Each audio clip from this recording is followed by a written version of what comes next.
u dashurua dhe si fry të kësaj dashurie solli në jetë djalin e saj të parë Fernandon. Qiljeta i mungoi skenës muzikore për 3 vite me radhë, nuk solli as ndonjë këngë e as ndonjë videoklip. Në të vetmet vende në të cilin mund ta shihnim ato ishin programe televizive ku fliste vetëm për të biren. Mirë po si duket tani ajo ka vendosur të rikthehet me një këngë verore.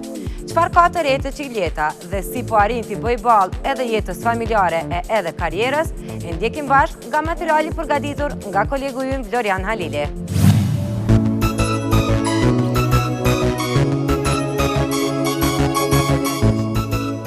Definitivisht një ndër këngëtarët pa komplekse kur është fjala tek syri kamerës. I takon gjeneratës së këngëtarëve që nuk u shuan në shtetin shqiptar. Këngët e saj ishin hite, madje thyen edhe tabu sa e përket temave të paprekura në muzikë. Po ju kthejmë në kohë dhe hitin e padiskutuar të vitit 2004 në bashkëpunim me tingullin e trend me titull Dredhe. Ishte ajo, Qiljeta, e cila nuk e kishte problem t'i këndonte viteve të saja. Por kohë ndryshuan e vitet kaluan për të gjithë e edhe për të.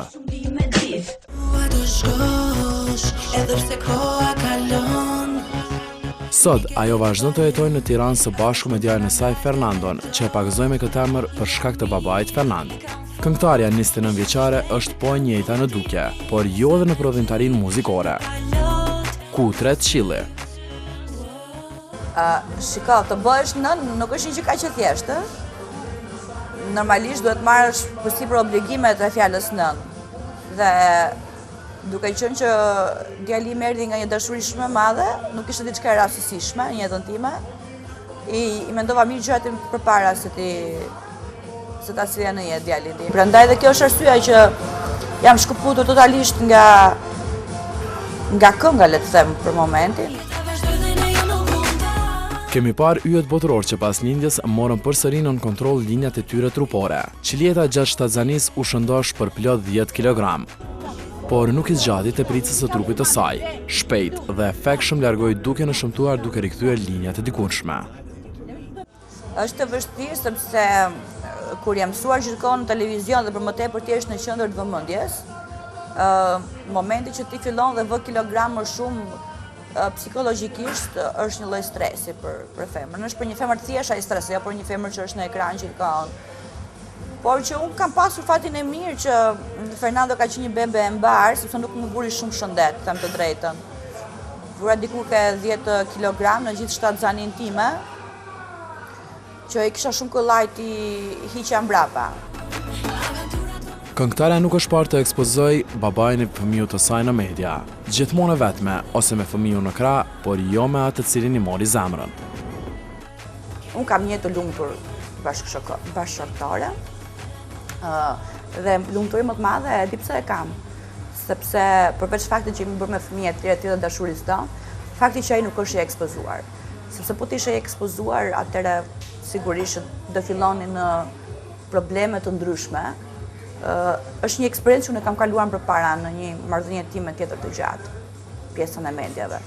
Gjë që deri diku e ka shkatruar, më kupton?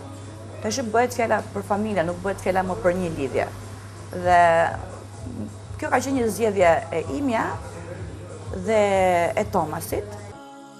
Qiljeta shpeshherë ishte prej shtypit roz duke u cilësuar shumë herë që bërin ndërhyrje estetike me operacione plastike etj.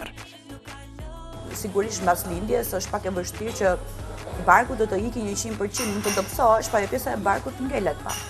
Kështu që unë jam pak dembele sa bëj një vit palestër për të rikuperuar, e kam më kollaj të ikit bëj një gjysmore atë liposuccionin që është një gjë shumë e kollajt dhe shumë e thjeshtë, por që kjo nuk të ndryshon ty, më kupton? Kjo është thjesht të rikthehesh në gjendjen që ti ke qenë, nuk është se kam ndryshuar fytyrën apo kam ndryshuar.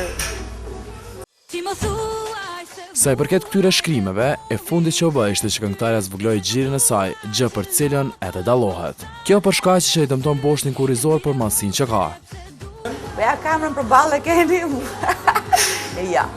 Për momentin akoma jo, ndoshta një të ardhme edhe mundet. Ta që kom 1 kg gjysmë. Pro. Ja, 1 kg gjysmë, 1 kg gjysmë. Të kesh një gjik aq të madh si të Qiljetës, vështirë se me shkujtë nuk do ta adhuronin.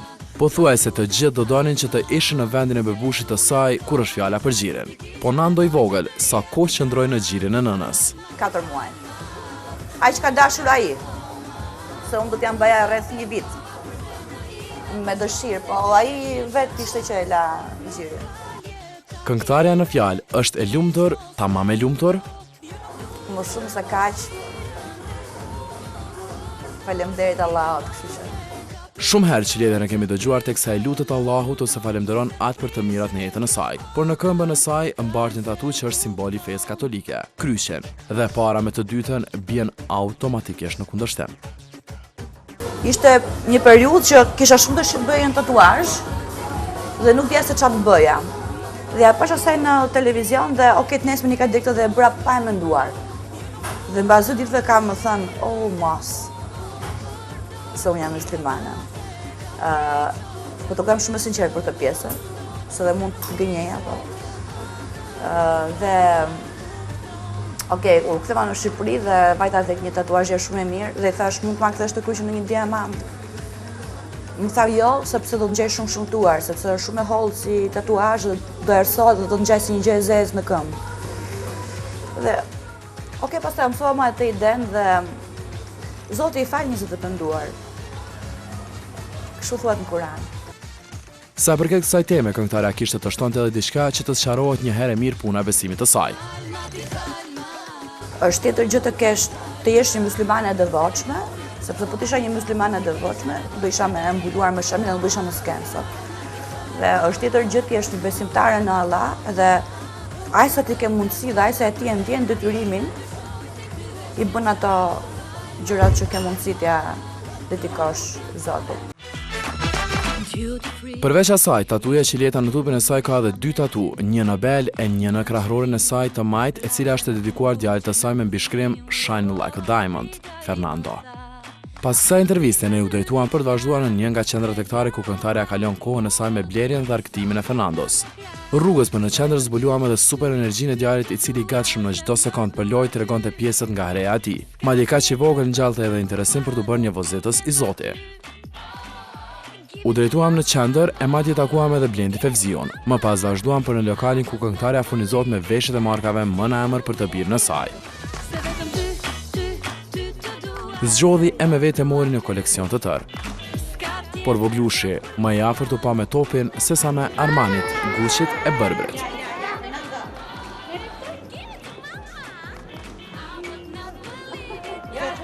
Pas ti shoppingu të gjerë, ishte koha e ushqimet.